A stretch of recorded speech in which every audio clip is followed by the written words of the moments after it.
வைத்தியர் ஒருவர் இருக்கிறாரு. அவங்களுடைய மகளுக்கு ரொம்ப நாளா திருமணமாகவே இல்ல. அவங்களுடைய மகன் வேலை விஷயமாக வெளியூர் போயிருந்தாங்க. ஆனா எந்த ஒரு தகவலும் இல்ல. இப்படி கஷ்டத்துடன் தான் இருக்கிறாங்க. ஒரு நாள் ஒரு விஷ்ணு பக்தர் அவரை சந்திச்சு அவங்க சொல்றாங்க, "நான் சொல்றது செய்யுங்க, உங்களுக்கு நல்லது நடக்கும்" அப்படின்னு சொல்லிட்டு சொல்றாரு.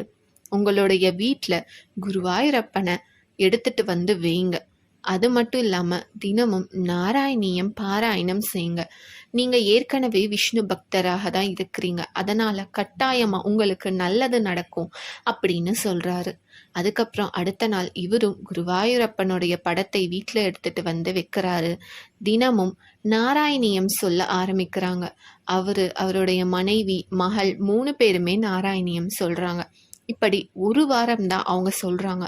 ஆனால் ஒரு வாரம் அவங்க சொல்லி முடிக்கும் பொழுதே அவருடைய மகளுக்கு திருமணம் முடிவாகுது. இன்னும் முழுமையாக அவங்க 100 தசகங்களையும் சொல்லி முடிக்கல. ஆனால் அதுக்குள்ள ஒரே வாரத்தில் ஒரு சுப செய்தி அவங்களுக்கு நடக்குது. அதே நாள் அவருடைய மகன் கிட்ட இருந்து ஒரு கடிதம் வருது. அந்த கடிதத்தில் மகன் எழுதியிருக்காங்க, "நான் நல்ல வேலைக்கு போய் நிறையா காசுகளை சேர்த்து வைத்திருக்கேன். இவ்வளவு நாளா ஏன் உங்களுக்கு எந்த தகவல் நான் சொல்லல அப்படின்னா, நீங்க காசு கேட்க ஆரம்பிச்சுடுவீங்க. என்னால சேர்த்து வைக்க முடியாது. இந்த காசெல்லாம் நான் எதுக்காக சேர்த்து வச்சேன்னா, நாளைக்கு தங்கச்சியோட கல்யாணம் நடக்கும் பொழுது இது உதவும்னு நினைச்சு தான் நான் சேர்த்து வச்சிருக்கேன். தங்கைக்கு ஏதாவது நல்ல விஷயம் நடந்தா சொல்லுங்க.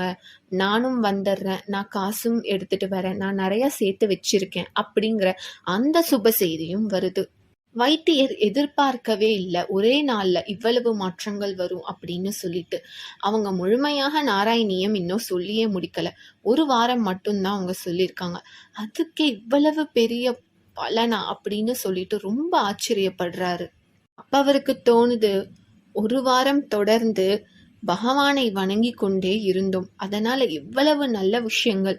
ஆனால் ஒரு மனிதன் வாழ்நாள் முழுக்க பகவானை வணங்கி கொண்டே இருந்தால் பகவான் எப்பொழுதும் அவங்களுக்கு நல்லது தானே செய்வாங்க. ஆஹா, இது எவ்வளவு பெரிய அற்புதமான விஷயமாக இருக்கிறதே அப்படின்னு சொல்லிட்டு ஆச்சரியப்பட்டு குருவாயூரப்பனை வணங்குறாங்க. நாராயணியத்தை தினமும் பாட சொல்லி அவங்களுக்கு தெரிஞ்சவங்க கிட்டயும் அவங்க சொல்றாங்க. நாமும் நம்மால் முடிந்தவரை கடவுளுக்கு சேவை செய்வோம். அது நமக்கும் நல்லது, நம்மள சுற்றி இருக்கிற எல்லாருக்குமே நல்லது. நன்றி, வணக்கம்.